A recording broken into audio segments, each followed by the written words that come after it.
Hey guys, TechAgent, we're back with more 3D printing videos. Today we're back with something I'm sure a lot of you guys can relate to. Everybody has a beat up console with a beat up controller, joystick. The rubber has worn out or broken down, or what have you. Everybody has that.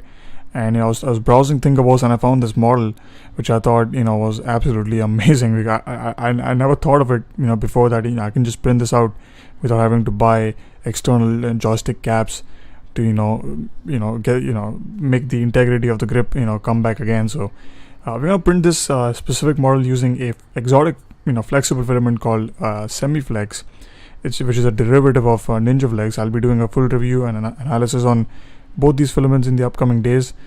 Putting in Semiflex is a bit challenging, and Ninja Flex is almost impossible, and getting it right is a bit challenging. You cannot really print in high detail because the flow modulus for these flexible filaments is it compensates the amount of material you can ooze out. It is a bit challenging, but once you figure it out, it's actually pretty simple.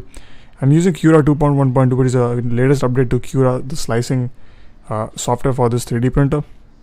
I'm a huge fan of Cura, but the new 2.1.2 just doesn't seem as intuitive as it was before. I mean, it looks nice, the UI and everything is absolutely amazing, but it is a bit lacking in performance, in my opinion. So, not a huge fan of it, but it is what it is. I hope you guys like this new 3D printing video format that I'm going to employ with all 3D printing videos.